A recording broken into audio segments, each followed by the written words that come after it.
bicara soal hutang piutang. Kita tahu bahwa dalam kehidupan kita sehari-hari yang namanya hutang piutang itu sudah menjadi sebuah kebiasaan. Padahal Nabi SAW bersabda dalam hadis Uqbah ibn Amir radhiyallahu anhu. Kata Nabi SAW, la tukhifu anfusakum ba'da amriha. Janganlah kalian membuat takut diri kalian setelah sebelumnya perasaan. Sahabat bertanya, wa madzaka ya Rasulullah? Apa maksudnya merasa ketakutan setelah mendapatkan kenyamanan dan keamanan hidup? Maka Nabi SAW mengatakan, ad-dain, itulah hutang. Hutang itu membuat ketakutan setelah sebelumnya perasaan. Makanya para ulama mengatakan bahwa ad-dainu hamlun bil-laili wa dhulun bin-nahar. Jadi hutang piutang itu membuat stres manusia di malam hari, bahkan ketakutan karena mikir tentang bayarnya macam mana, atau takut dikejar-kejar dan menjadi kehinaan di siang hari karena dia tidak bisa berjumpa manusia karena ketakutan berjumpa dengan orang yang menghutangi. Itulah hutang piutang, menjadikan orang itu cemas, takut. Makanya lihat para suami itu awalnya senyum sama ibu kan. Ketika ibu sudah mulai berhutang, kurang senyumnya, berpikir kan. Maka jangan bebankan terlalu banyak hutang sama suami. Nanti gantengnya hilang karena jadi stres hidupnya. Bahkan di zaman Nabi SAW, sehebat apapun manusia itu beribadah, sehebat apapun manusia melaksanakan ketaatan kepada Allah Azza wa Jalla, kalau dia mati meninggalkan hutang, maka dia sulit masuk surga. Jadi kalau ada orang rajin sholat malamnya, rajin puasa sunnahnya, rajin baca Qur'annya, rajin zikirnya, rajin ibadahnya, maka orang seperti ini akan bertahan masuk surga. Dalam sebuah hadis yang dijelaskan oleh Muhammad ibni Jahsy radhiyallahu anhu, dia mengatakan, qala subhanallah, madza nazzala min at-tashdid, fasakatna wa fari'na, falamma kana min al-ghad sa'altu ya Rasulullah, madza hadha at-tashdid alladhi nazala? Faqala walladhi nafsi biyadihi, law anna rajulan qutila fi sabilillah thumma uhyiya, thumma qutila thumma uhyiya, thumma qutila wa alayhi daynun ma dakhala al-jannata hatta yuqda anhu dainahu. Jadi satu malam Nabi SAW dikejutkan dengan perkara yang memberatkan hati, sampai para sahabat terdiam yang ada di sekitar dan merasa ketakutan. Jadi setelah keesokan mereka, para sahabat datang kepada Rasul dan bertanya apa yang membuat takut Rasul. Maka Nabi SAW kemudian bersumpah demi zat yang jiwaku berada di tangannya, kalau seandainya seseorang itu perang dalam jihad, kemudian terbunuh syahid, kemudian dihidupkan lagi, jihad lagi, syahid lagi, kemudian dihidupkan lagi, kemudian jihad lagi, syahid lagi, ma dakhalal jannah, dia tidak pernah akan masuk surga sehingga dia melunasi hutang-hutang. Bayangkan, orang ini datang menghadap Allah dengan pahala tanpa hisab. Orang mati syahid itu tanpa hisab, masuk surga langsung. Tetapi tertahan tidak masuk surga gara-gara hutang yang melimpah. Makanya dari sini bahwa sehebat apapun orang beribadah kepada Allah Azza wa Jalla, kalau masih ada kaitan hak dengan orang lain, maka dia akan sulit masuk surga. Kalau seandainya orang membawa dosa kepada Allah Subhanahu wa Ta'ala kelak pada hari kiamat, dan dosa itu berkaitan dengan hak kita dengan Allah Subhanahu wa Ta'ala, mungkin boleh jadi orang pernah meninggalkan sholat, mungkin boleh jadi orang ini lalai mungkin dengan Quran, atau mungkin pernah juga meninggalkan puasa, atau dia bakhil tidak mau haji dan begitu seterusnya. Boleh jadi Allah masih memaafkan, tetapi urusan hutang piutang itu Allah tidak akan memaafkan sampai orang yang dihutanginya mengikhlaskan. Kalau tidak, maka akan terjadi barter pahala dan dosa kelak di kantor di depan pintu surga. Ma'asyiral muslimat yang dimuliakan Allah Subhanahu wa taala, jangan lagi cerita akhirat, cerita alam kubur. Nabi sallallahu alaihi wasallam satu hari datang seorang sahabat meminta kepada Nabi sallallahu alaihi wasallam untuk datang menyolatkan salah satu jenazah. Maka Nabi sallallahu alaihi wasallam bertanya kepada sahabat-sahabat ini yang sudah mempersiapkan fardu kifayah memandikan jenazah, mengkafani, kemudian menaruh di masjid, tinggal disolatkan saja. Tapi Nabi SAW bertanya, apakah saudara kalian ini punya hutang? Alaihi dayn, apakah saudara kalian ini punya hutang? Maka serentak sahabat mengatakan, ya, dia punya hutang 2 dirham.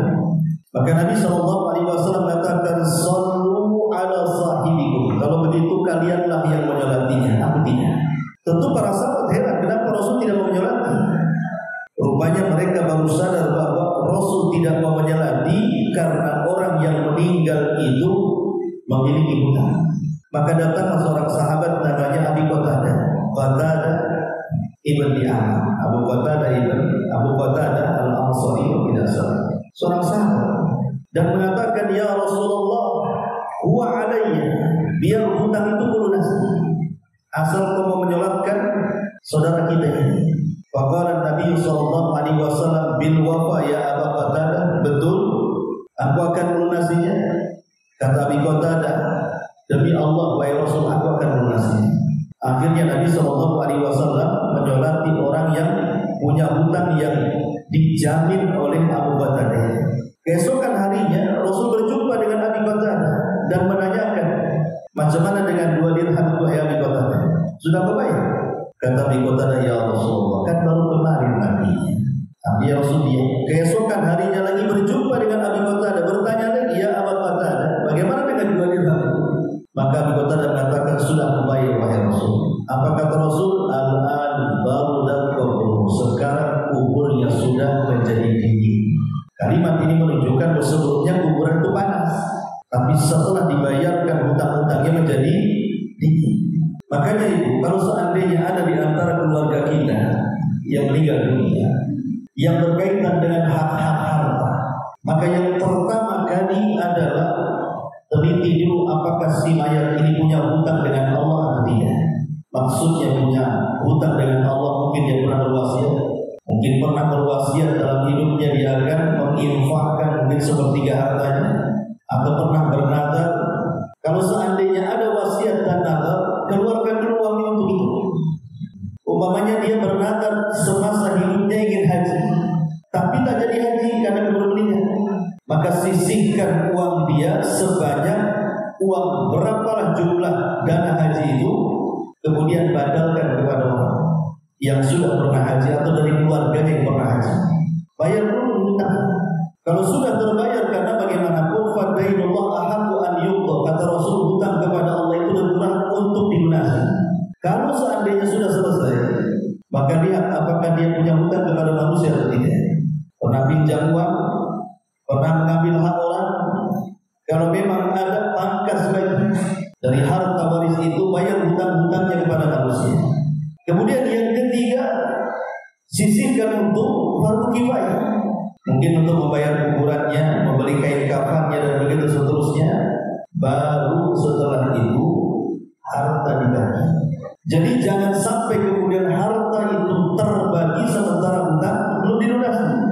Kalau itu yang terjadi, maka ahli waris itu sudah membiarkan orang yang telah mewarisi harta itu supaya terbakar dalam kubur.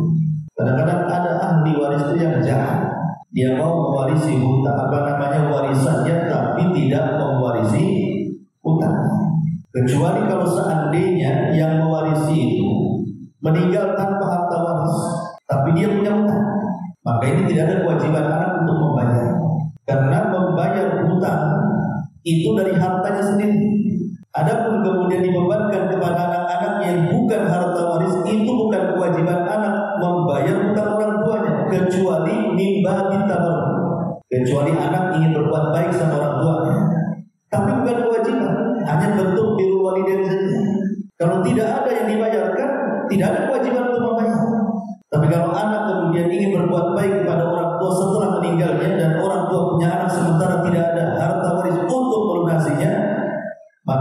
bab kebaikan saja. Anak ingin berbuat baik, biar saya lunasi hutang-hutang. Itu mimba birrul walidain. Masyaallah muslimat yang dimuliakan Allah Azza wa Jalla. Maka ini nasihat, karena kehidupan sekarang ini hampir semua kebutuhan kita ini tidak lepas daripada hutang. Ketika seseorang menikahkan anaknya, sibuk orang tuanya mencari hutang untuk acara walimah putra putrinya, hanya untuk kebanggaan saja. Bahkan membeli handphone atau alat-alat listrik di rumah saja harus hutang. Sampai tidak ada satu perkakas dalam rumah itu kecuali hutang. Kasur ya hutang, kulkas ya hutang, gas hutang, semua hutang. Rumah-rumahnya juga belum lunas sebenarnya. Jadi dia hidup dalam hutang. Zaman sekarang kadang-kadang hutang itu tidak dilarang dalam Islam.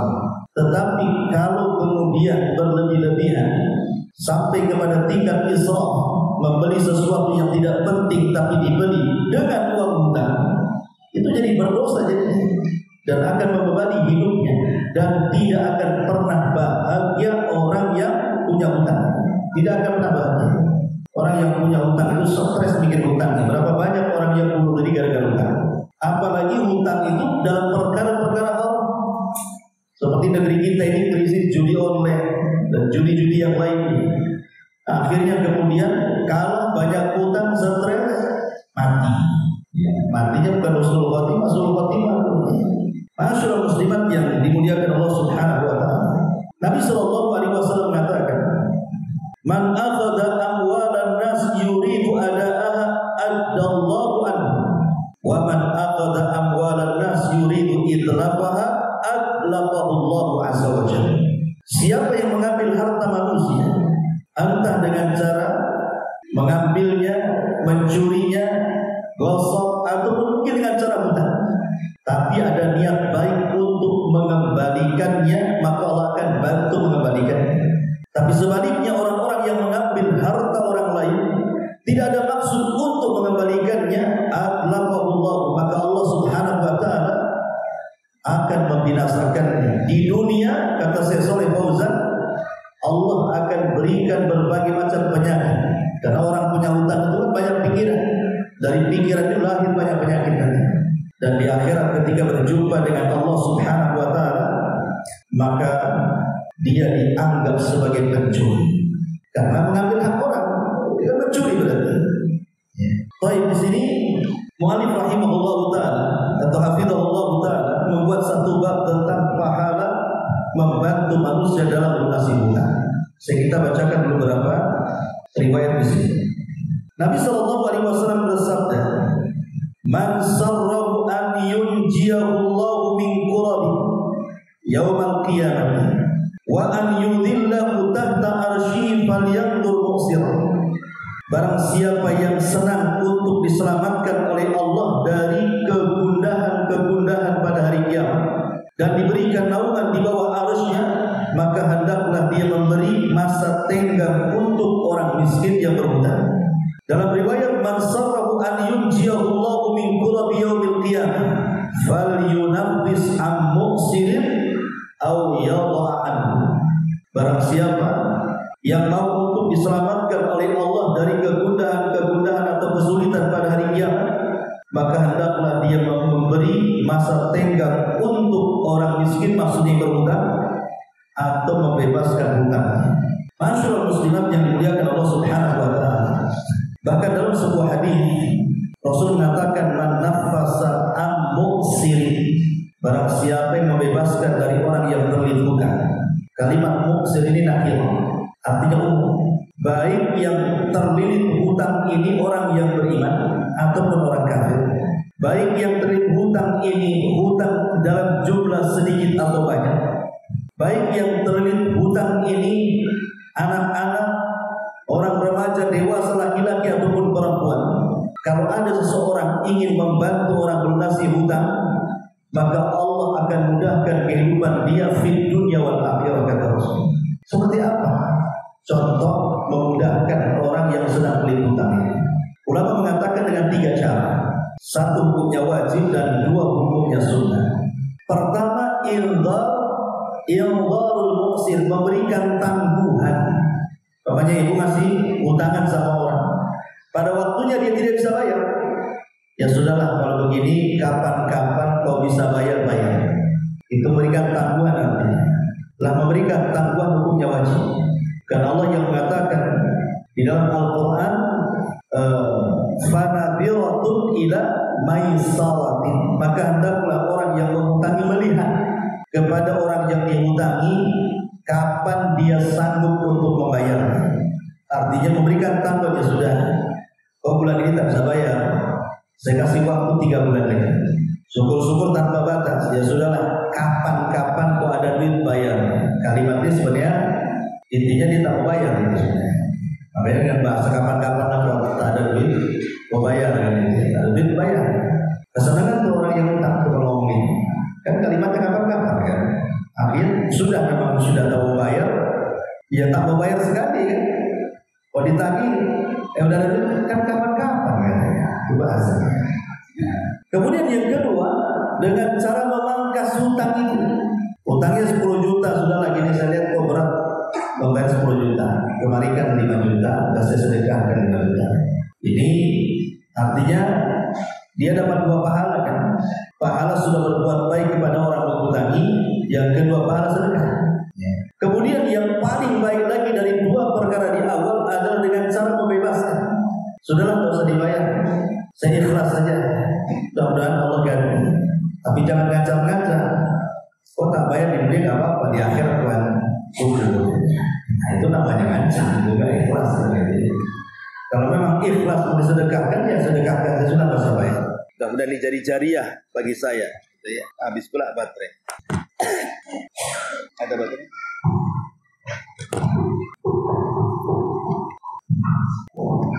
Jadi tadi 3 tingkatan yang disebutkan oleh hadis Nabi SAW. Barang siapa yang memudahkan kepada orang yang terlilit hutang, Allah akan mudahkan kehidupan dia di dunia dan di akhirat dengan 3 cara tadi. Nabi SAW, perhatikan di sini, bercerita tentang seorang laki-laki. Kana rajulun yudayilun nasa. Dulu ada seorang laki-laki selalu memberikan hutangan kepada orang. Fakana yaqulu li fatahu idza ataita mu'siran fatajawaz anhu la'allallah yatajawazu anna. Kemudian dia mengatakan, berpesan kepada pembantunya, apabila kamu mendatangi orang miskin yang terkena hutang itu, maka bebaskanlah hutangnya. Semoga Allah membebaskan hutang-hutang kita. Semoga Allah membebaskan dosa-dosa kita. Maka ketika kemudian meninggal orang ini, kemudian berjumpa dengan Allah Subhanahu wa taala, dan ditanya, halakah hasanatun, apakah kau punya banyak kebaikan? Dia mengatakan, ya Rabb, seingatku aku tidak pernah berbuat baik, tetapi aku pernah satu hari berkata kepada pembantuku, apabila ada orang yang berhutang dan dia tidak sanggup bayar, katakan kepadanya, bebaskan hutangnya, semoga Allah membebaskan dosa-dosa kita. Ketika Allah mendengarkan alasannya, falaqiyallah fatajawaza anhu, maka dia pun berjumpa dengan Allah dan Allah pun membebaskan dosa-dosanya. Tapi kan berat ini, apalagi nominalnya besar. Kalau 1.000 2.000 ya iyalah, nggak dipandang, ialah ikhlas saja. Bahkan mungkin ikhlas sekali kalau utangnya 2.000. Coba kalau utangnya 200 juta, mana ada ikhlas 200 juta diambil orang, kan pasti susah ikhlasnya ya. Tapi kalau memang orang ini bergelimang dengan harta, mungkin uang sedikit, tapi orang yang susah. Makanya kenapa orang-orang yang berhutang itu harusnya tahu diri bahwa tidak semua orang yang kita ambil uangnya, yang kita berhutang dengan itu, tidak semua orang kaya. Bahkan terkadang kehidupannya lebih susah pula dengan ini. Makanya ada adab-adab yang harus dipahami. Pertama, berhutanglah dengan niat untuk membayar. Karena satu hari anaknya Imam Ahmad berkata kepada ayahnya, Imam Ahmad ibn Hanbal rahimahullah ta'ala, dia mengatakan, wahai abi, ausini, berikan wasiat kepadaku. Maka kemudian Imam Ahmad rahimahullah ta'ala mengatakan kepada putranya Abdullah dengan mengatakan, ya bunayya inwil khairan fa innaka la tazalu bi khairin ma nawaital khairan. Kata Imam Ahmad kepada anaknya, wahai putraku, selalulah engkau meniatkan itu dengan niat yang baik. Karena sesungguhnya engkau selama ada niat kebaikan, maka engkau akan terus dalam kondisi baik selamanya. Jadi kalau kita niat dari awal sudah baik, maka Allah akan berikan kebaikan selamanya. Jadi kalau kita ini memang ada niat berhutang untuk nanti melunasi, membayar, bukan ada niat kapan-kapan bayarnya, enggak. Dan kalau bisa sebelum tiba waktunya dia sudah lunas, maka pasti Allah akan menolong kehidupan. Karena niat baik itu akan membawa kebaikan. Ini yang pertama ya, kalau hutang, niatkan bahwa hutang ini akan baik. Ya. Kemudian yang kedua, cobalah agak keras bekerja untuk melunasi hutang ini. Jangan punya hutang tapi malas. Itu niat tak mau bayar namanya. Makanya kalau tak mau bayar seperti ini, atlafahullah kata Rasul. Allah akan membinasakan dia. Di dunia Allah akan kirim banyak penyakit. Dan di akhirat dia dianggap sebagai pencuri. Kalau seandainya tidak bekerja keras untuk melunasi. Dan jangan biasakan gali lubang tutup lubang. Pinjam sana untuk bayar sini. Nanti di sini lagi pinjam lagi untuk bayar sana. Tetap saja kita hidup dalam hutang namanya. Kemudian yang ketiga, kalau sudah ada uang, segera kembalikan. Karena terkadang setan itu datang memberikan was-was. Ketika sebelum ada uang, bercita-cita ada, kalau ada uang saya akan tutup semuanya. Uang sudah di tangan, mikir 3 kali. Sikit aja lah. Sikit-sikit kan dia kan gak maksa juga. Akhirnya gak lunas sampai mati. Makanya kalau memang ada uang, segera bayar. Siapa yang, kata Nabi SAW, siapa yang punya niat untuk membayar hutang, maka Allah akan bantu membayar. Maka segeralah supaya orang yang kita hutang itu merasa tenang dan kita tidak berbuat zalim. Kemudian yang keempat, tidak membalas amarah pemilik hutang. Kadang-kadang kita lihat orang yang berhutang lebih jahat daripada orang yang menghutangi. Harusnya yang jahat itu orang yang menghutangi kan. Mana uangku? Aku butuh juga. Harusnya yang marah-marah dia. Tapi yang marah-marah yang berhutang pula. Yang berhutang yang marah-marah kadang-kadang. Ini kan belum waktunya. Perjanjian kita kan masih sehari lagi. Ada sehari aja. Dia bisa marah-marah. Habis marah-marah hilang pula dia. Karena tak mau bayar. Ya. Bahkan tak jarang saya dengar berita di YouTube itu. Bahkan sampai dibunuh. Ya, dan orang datang mau nagih hutang malah dibunuh pula dia punya uang. Alhamdulillah. Ya. Kemudian juga yang kelima, melebihkan nominal hutang. Itu sebagai apa? Bentuk terima kasih, bukan riba. Menjadi riba itu kalau orang yang menghutangi terkenal rentenir. Memang tidak ada akad. Pinjam dong uang 1 juta dikasih, tapi dia terkenal sebagai rentenir. Yang kalau hutang sama 1 juta dikembalikan 1.200.000 lumayan kan? Walaupun tidak ada akad penambahan, tetap riba. Kalau orang yang menghutangi terkenal dia seorang rentenir. Tapi kalau dia tidak terkenal dan dia tidak pernah menghutangi dengan meminta tambahan, maka kita sangat dianjurkan kalau bayar itu lebihkan. Hutang 1 juta kita lebihkan 1.200.000. Anggap yang 200 hadiah. Kata Nabi SAW, man sana ilaikum ma'rufan fakafi'una. Fakafi'u. Kata Rasul, siapapun yang telah berbuat kebaikan kepada kamu, maka cukupkan dia. Dengan cara apa?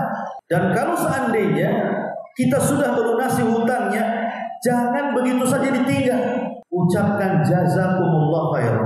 Kan dia sudah berbuat baik dia. Masa gak ada ucapan apa-apa terima kasih? Terima kasih bukan doa, tapi ucapkan jazakumullahu khairan. Karena Nabi SAW mengatakan, man sana ilaihi ma'ruf faqala li fa'ilihi jazakallahu khairan faqad ablaga fitnah. Kata Nabi, barang siapa yang berbuat baik kepada seseorang, ya orang yang menghutangi uang kan berbuat baik karena kita sedang berhajat, tahu-tahu ada orang bantu kita, itu kan kebaikan namanya. Maka balaslah kebaikan dengan kebaikan. Jazaul ihsan ilal ihsan. Dalam surah Ar-Rahman ayat 60 itu, hal jazaul ihsan ilal ihsan. Namanya kebaikan itu harus dibalas dengan kebaikan. Maka balasan terbaik untuk orang yang berbuat baik adalah ucapan jazakumullahu khairan. Semoga Allah membalas kebaikanmu dengan balasan yang jauh lebih baik lagi. Kata Rasul, barang siapa yang mengucapkan kalimat jazakumullahu khairan faqad ablagha fis-sana, maka dia telah memuji dengan puncak pujian kepadanya. Puncak pujian kepada orang yang berbuat baik. Itu sudah paling puncak pujian kita kepada dia. Karena itu dalam bentuk doa yang baik. Dalam bentuk doa yang baik.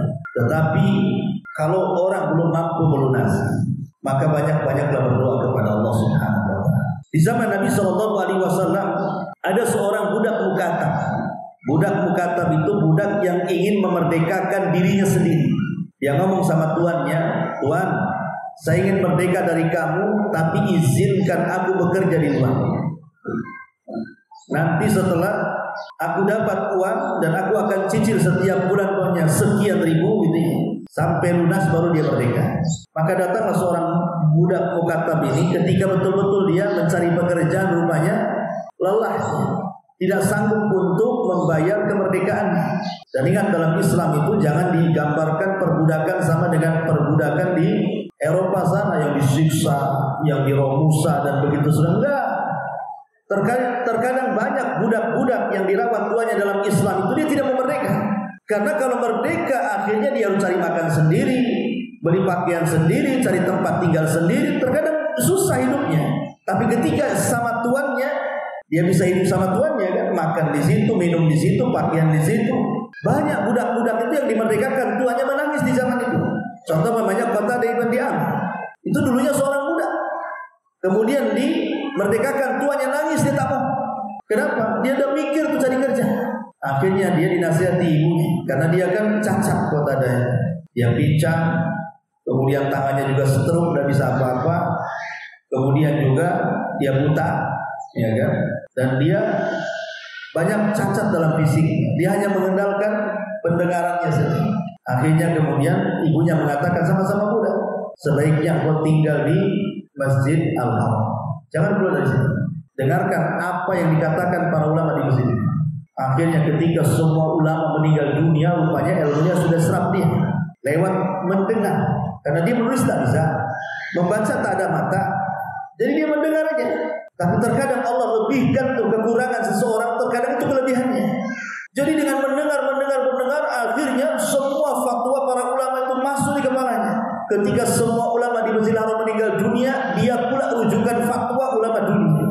Sebaiknya Qatadah ibn Di'amah. Jadi ada seorang budak ini nggak mampu dia datang kepada Ali. Kemudian dia mengatakan kepada Ali, "Qad ajiztu an mukatabati ya Ali." Wahai Ali, aku sudah tidak tahan bekerja untuk melunasi kemerdekaan. Fa ini bisa nggak kau bantu aku? Terlalu banyak utangku. Maka Ali mengatakan, "Ala u'allimuka kalimah allamnihinna Rasulullah sallallahu alaihi wasallam." Maukah ku ajarkan beberapa kalimat yang pernah dulu Rasul mengajarkan kalimat-kalimat itu kepada. Kemudian Ali mengatakan, dulu Nabi sallallahu alaihi wasallam mengatakan, "Lau kana 'alaika mithlu jabal Sir dainan addahu Allahu anka." Kalau seandainya engkau memiliki hutang sebesar gunung yang sangat besar, maka Allah Subhanahu wa taala pasti akan melunasi hutangmu dengan doa ini. Kemudian Ali menyarankan kepada orang yang banyak hutang ini untuk senantiasa membaca doa yang diajarkan Rasul, "Allahumma kfini bihalalika an haramik wa aghnini bifadlika amman siwa." Doanya pendek. Allahumma kfini bihalalika an haramik wa aghnini bifadlika amman siwaka. Allahumma ya Allah, irfini, cukupkan aku bihalalik, dengan kehalalan yang engkau anugerahkan kepadaku dari keharaman. Cukupkan yang halal-halal aja untukku ya Allah. Wa aghnini, dan cukupkan aku, berikan kekayaan kepadaku bifadlik, dengan karuniamu, amman siwa, yang tidak diberi kepada zat selain daripada engkau. Aku hanya meminta kepada engkau ya Allah. Tauhid di sini. Ya. Allahumma kfini bihalalika an haramik wa aghnini bifadlik amman siwa. Kemudian setelah orang ini terus membaca doa ini dan berusaha, tentu doa harus berusaha juga. Bukan doa terus yang enggak manjur doa itu kalau tidak ada usaha. Jadi sambil dia berdoa, sambil dia bekerja, dia baca doa ini terus, akhirnya dia pun bisa melunasi hutang-hutang majikannya dan dia menjadi orang merdeka. Ya, jadi ini doa yang diajarkan Nabi Shallallahu Alaihi Wasallam, atau doa yang diajarkan Nabi Shallallahu Alaihi Wasallam kepada siapa? Abu Umamah Al-Ansari. Walaupun sebagian ulama melemahkan riwayat, tetapi karena ada penguat dari riwayat yang lain bisa dipakai doanya. Jadi ketika Nabi SAW kemudian pagi-pagi, ya waktu duha dia datang ke masjid, entah kakinya kok pengen sekali digerakkan ke masjid kaki Nabi. Tiba-tiba di masjid ada seorang sahabat namanya Abu Umamah Al-Ansari. Nampak raut mukanya itu penuh dengan kegundahan, tidak bahagia. Itulah orang yang punya utang, seperti itu raut mukanya. Jarang kalaupun senyum itu dipaksa-paksakan. Jadi Rasul mengatakan, ya Aba Umamah, wahai Aba Umamah, kenapa kau ada di masjid di luar waktu sholat? Ini kan belum waktunya sholat, ngapain kau di sini? Maka Abu Umamah mengatakan, umumul lazimatni wa duyunun ya Rasulullah. Bukan Rasul, stres yang kau hadapi, bingung yang kau hadapi, dan juga hutang yang banyak melilit kehidupanku. Yang sahabat saja ada juga yang banyak hutang, apalagi kita lebih banyak lagi hutangnya. Akhirnya kemudian Rasul mengatakan, ya Aba Umamah, maukah ku ajarkan beberapa kalimat yang kalau engkau ulang-ulang di pagi dan sore hari, maka Allah akan hilangkan kesulitanmu dan Allah akan lunasi hutang-hutang. Apa doa Nabi SAW diajarkan Abu Umamah? Allahumma inni a'udzubika min ghalabatid daini wa qahrir rijal. Ya Allah, aku berlindung kepadamu dari terkalahkan budi baik manusia kepadaku dan dari hutang-hutang yang menumpuk yang ada padaku. Bahkan Nabi SAW pun walaupun dia seorang Nabi dan Nabi tidak punya hutang, ya dia berhutang juga pernah kepada orang Yahudi, tapi tidak seperti kita hutangnya. Nabi SAW selalu dalam sholat membaca Allahumma inni a'udzubika minal ma'tham wal maghrib. Ya Allah, aku berlindung kepadamu jangan sampai aku masuk dalam perbuatan dosa dan banyak hutang. Jadi salah satu istrinya bertanya kepada Rasul, apa kau punya hutang? Sehingga kau baca doa ini berulang-ulang. Kata Nabi SAW, tidak. Walakin akan tetapi orang yang berhutang itu idza haddatsa kadzaba wa idza wa'ada akhlafa. Orang berhutang ini umumnya dua. Kalau dia bicara pasti suka dusta. Yang kedua, kalau dia berjanji pasti dia. Cuma dua aja orang berhutang. Kapan kamu mau bayar? Pulang minggu depan saya bayar. Setelah minggu depan tak bayar juga. Bohong tak? Bohong. Yang kedua, dia janji juga tuh. Minggu depan kan janji itu. Tapi setelah minggu depan tak dibayar, dia selisih janji. Itulah kata Rasul, orang yang berhutang itu kalau ngomong suka dusta, kalau janji suka khianat. Makanya kalau kita berhutang jangan menjanjikan yang tidak-tidak. Ala kadarnya saja. Minta keikhlasan orang yang kita hutangi. Kalau dikasih alhamdulillah, kalau tidak dikasih ya sudah kan ini. Ini udah punya target, saya harus hutang dapat 200 juta. Hutang aja di target 200 juta. Mau apa untuk apa coba? Jadi di sini masyaallah muslimat yang dimuliakan Allah Subhanahu wa taala, mu'alif di sini juga mencantumkan beberapa hadis berikutnya. Salah satunya, man amdhara muksiran falahu bi kulli yaumin sadaqatun qabla an yahilla ad-dain.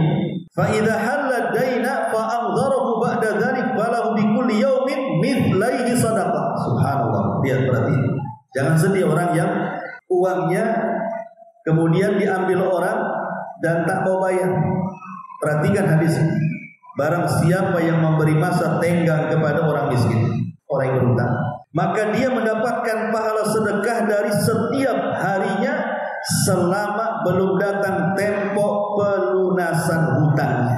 Jadi kalau ibu makin panjang ngasih temponya, berarti makin panjang pahalanya. Itu maksudnya.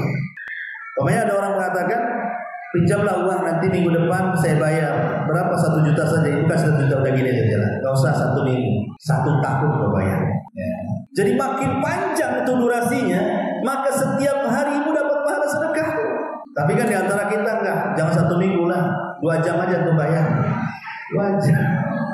Jadi kata Nabi SAW, jadi selama belum sampai kepada tenggang temponya, kita dapat pahala setiap hari itu sebanyak hutang yang kita hutang.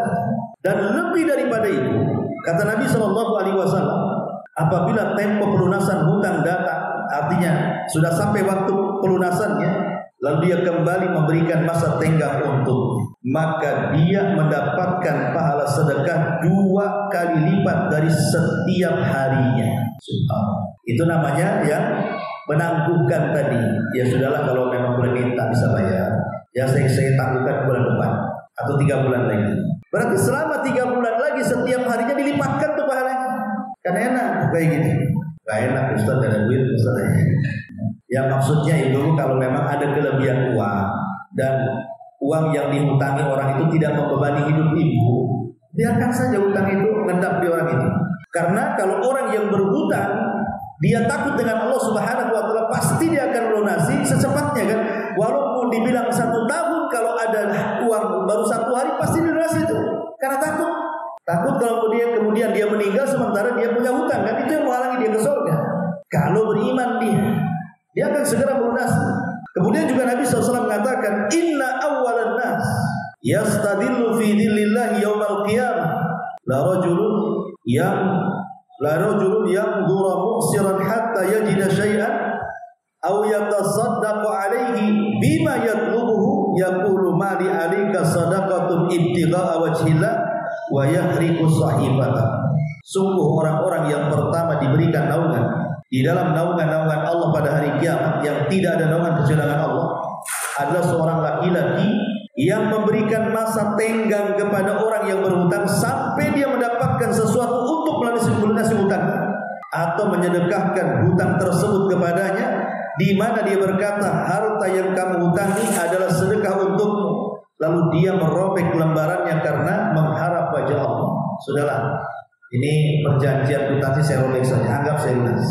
Orang seperti ini bukan hanya mendapatkan pahala selama dia tak bayar, maka di akhirat dia akan mendapatkan naungan di hari yang tidak ada naungan kecuali dengan Allah. Lihat kata pengarang di sini, alangkah bahagia orang yang telah Allah berikan taufik untuk mengamalkan dan mempraktikkan hadis yang agung ini, walaupun hanya sekali seumur.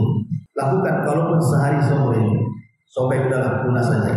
Utang saya kasih berapa, cuma situ merah aja. Dan lunas saja. Itu bisa kamu lakukan dengan cara memberikan hutang kepada saudaramu se-Islam, lalu memberikannya masa tenggang atau membebaskan hutangnya jika dia memang orang miskin, dan menyedekahkan hutang tersebut kepadanya. Setiap kali harta yang kamu hutangkan itu lebih kamu suka dan terbilang besar jumlahnya, dan kamu melakukan dengan cara ikhlas untuk mendapatkan wajah Allah, maka semakin besar pahalanya di sisi Allah. Dia semakin besar hutang kepada orang, maka semakin banyak pahalanya, semakin besar naungannya, dan semakin tinggi pula kemuliaannya di hadapan Allah. Karena begini, orang yang tidak punya hutang justru bisa berhutang. Itu orang yang bisa mengangkat kepalanya di hadapan manusia. Orang yang dia mampu memberikan hutang dan dia tidak pernah berhutang, itulah orang yang bisa mengangkat kepalanya di depan manusia. Dia punya kemuliaan dan dia dicintai karena tidak pernah bermasalah dengan orang. Tapi orang yang suka hutang itu dia tidak akan pernah mampu mengangkat kepalanya, dan dia akan diliputi dengan kehinaan. Bahkan cara bicaranya saja merendahkan diri. Lihat orang yang mau berhutang itu, lembutnya, muji-mujinya, menjilatnya, sampai betul-betul tadinya nggak mau utangi juga. Ya kenapa? Om kasih, iyalah dia muji-muji saya, hidung saya sampai lebar semua hidung. Ya saya kasih lah. Kadang-kadang orang berhutang itu hilang izahnya, hilang kemuliaannya, hilang. Kenapa? Karena dia meminta kepada makhluk, dia meminta kepada zat yang lemah, dia menghinakan diri. Makanya Nabi SAW mengatakan, izhad fid dunya yuhibbukallah, wazhad fima indan nas yuhibbukan. Zuhudlah di dunia, maka Allah akan cinta dengan kamu. Zuhudlah kepada manusia, maka manusia akan mencintai kamu. Arti zuhud kepada manusia artinya kita tidak meminta-minta kepada mereka. Kita tidak meminta hutang ataupun meminta-minta. Itulah zuhud di dunia. Orang seperti ini pasti disukai manusia. Asyrul muslimat yang dimuliakan Allah Subhanahu wa taala. Kemudian terakhir, pengarang memberikan motivasi di sini. Bergembira. Bisa jadi kamu termasuk di antara orang-orang yang telah Allah sebutkan dalam Al-Qur'an, di mana Allah berfirman, "Walladzina tabawwa'ud dara wal iman min qablihim yuhibbuna man hajara ilaihim wa la yajiduna fi sudurihim hajatan mimma utu wa yu'thiruna ala anfusihim walau kana bihim khasasah wa man yuqa syuhha nafsihi fa ulaika humul muflihun. Dan mereka mengutamakan orang-orang muhajirin. Siapa? Orang-orang Ansar yang hidup di Madinah. Mereka orang-orang yang mengutamakan orang-orang Ansar yang hijrah dari Mekah ke Madinah atas diri mereka sendiri. Jadi orang-orang Ansar itu terkenal dengan akhlak itsar. Akhlak itsar itu apa? Mengutamakan orang lain sekalipun mereka dalam kesulitan. Dan sesiapa yang dipelihara dari kekikiran dirinya, mereka itulah orang yang beruntung. Di zaman Rasul kedatangan tamu, maka Rasul mendatangi rumah istri-istrinya. Hal inda syai', adakah sesuatu yang bisa kita makan? Dan ada tamu masalah. Semua istri mengatakan ma inda syai', tidak ada sesuatu yang bisa kita makan oleh Rasul. Di sini tidak ada makanan di rumahnya. Kalau ibu bisa memilih, nanti 1 jam kuat, 1 jam kacang, 1 jam lagi. Istri Nabi jangan cerita ngambil, makan pun tidak ada. Akhirnya Nabi SAW ingin tetap mengikram tamunya. Berceramah di hadapan para sahabat Ansar dan mengatakan siapa yang ingin menjamu tamuku.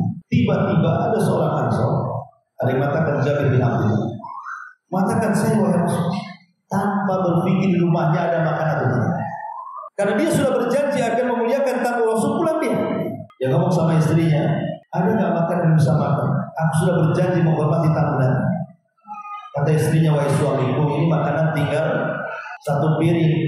Ini pun untuk jatah anak-anak kita.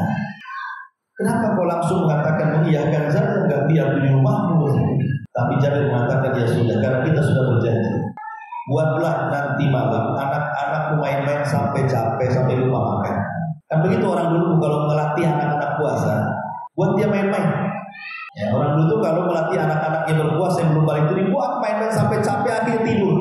Ya tidur kan akhirnya kan tidur ya segitulah dia, jam segitulah dia akhirnya puasa kan. Jadi kata istri yang kata suaminya, buatlah anak-anakmu bermain sampai dia lupa makan sehingga tertidur. Akhirnya betul-betul dibuat main sama istri. Akhirnya tertidurlah anaknya, lupa dia makan. Ketika itu dia Jabir mengatakan, siapkan malam ini akan datang tamu kita. Tapi nanti setelah tamu kita duduk di meja, tolong kau pura-pura membetulkan lampu dan pura-pura rusakkan lampu itu biar gelap. Akhirnya tamu datang, kemudian dia sama Jabir dengan tamunya, ya sebagaimana instruksi, tiba-tiba lampunya gelap. Sengaja dibuat seperti itu supaya ketika istri menghidangkan makanan seolah-olah makanan itu banyak dan suaminya juga makan, dia juga makan, tamu juga makan. Karena kan gelap kata gue. Setelah selesai makan, disangkanya sudah makan semua, baru dihidupkan. Subhanallah. Jabir tidak bercerita kepada siapapun. Tapi kenapa saya bisa berceritakan? Kan dia gak pernah bercerita dengan saya. Saya kan gak hidup di zaman itu. Rupanya Allah melihat perbuatan Jabir, turun ayat kepada dia. Wa yu'thiruna ala anfusihim walau kana bihim khasasah. Bahwa sahabat Rasul itu luar biasa, mereka lebih mendahulukan orang lain walaupun mereka sedang kelaparan. Karena di antara adab menghormati tamu adalah dengan cara menemani tamu makan. Ini ada tamu enggak? Ibu sediakan makan ya, saya pergi. Itu bukan adab. Nanti kalau habis semua berutuh ibu. Oh cowok tamunya. Gimana? Salah ibu kenapa ditinggalkan gitu? Ya harusnya ditemani lah. Itu adab itu. Adab jadi temani. Ya supaya ngirim makanan, kalau ditemani ditengokin kan malu juga tamu. Malu saya kata ditengok. Akhirnya kicik-kicik kan gitu ya. Ikannya pun yang kecil nonet itu dilihat gitu. Karena seger dengan Tuhan. Intinya bahwa lihat bagaimana orang-orang Ansor itu mengutamakan orang lain. Dan termasuk juga ketika kita menghutangi orang, hakikatnya kita sedang mengutamakan saudara kita. Ya, tapi memang sedikit sekali di zaman sekarang yang seperti ini. Sedikit sekali. Apalagi orang yang di zaman sekarang ini banyak kehidupan dia, kadang-kadang berat menghutangi orang, karena juga untuk kebutuhan dia saja kadang-kadang kurang. Sementara orang yang berhutang makin banyak gitu. Di zaman yang sulit ekonomi, kemudian malas bekerja, para suami itu yang menjadikan kemudian istri akhirnya berhutang. Wallahu a'lam. Inilah di antara poin yang ke 15 tentang keutamaan pelunasan Tapi yang jelas Bu, ada sedikit tambahan bahwa berhutang ini kalau tidak ada niat bayar ini termasuk kabair dosa besar karena 3 perkara. Pertama, ada doa dari Nabi SAW, doa yang tadi saya bacakan. Barang siapa yang mengambil harta manusia dan dia tidak hendak membayarnya, Allah akan binasakan. Yang kedua, bahwa Nabi SAW menganggap orang yang sanggup bayar tapi tak mau bayar itu sebuah kezaliman. Kata Rasul, matlul ghani dzulmun yuhilla uqubatan wa irqa. Bahwa orang yang sanggup bayar, mungkin tidak bayar 100%, tapi bisa dia nyicil sebenarnya, tapi malas. Ya, maka dia telah melakukan kezaliman halal harta dan kehormatan, halal badan dan kehormatan. Maksudnya badannya dipenjarakan dan kehormatannya boleh digibah. Orang yang punya utang tak mau bayar bisa digibah, jadi boleh gibah sama orang ini. Dan halal badannya untuk dipenjarakan, dikasuskan. Lihat gara-gara hutang betapa banyak orang-orang yang dipenjara, betapa banyak suami istri bercerai, betapa banyak perkawan akhirnya jadi musuh, betapa banyak akhirnya terjadi pembunuhan. Memang luar biasa dahsyatnya utang piutang ini. Kemudian yang ketiga, bahwa orang yang berhutang ini kalau dia sampai mati dan tidak dibayar, maka akan menghalangi dia masuk ke dalam surga. Maka takutlah kita kalau sampai kemudian tidak bayar. Dan kalau kita memang sanggup membayar, bayar. Kalau tidak sanggup membayar, ngomong baik-baik sama yang mengutangi kita ini. Minta maaf saya belum bisa bayar, semangat saya. Ya. Jangan kemudian diblokir pula nomornya. Kan ada tuh bosan mungkin kapan mau bayar, akhirnya diblokir nomornya. Yang lebih parah lagi pindah pula rumah. Kalau pindahnya dekat, nggak pulang kampung. Tak tahu lah orang dari dia. Jadi inilah diantara poin yang ke-15.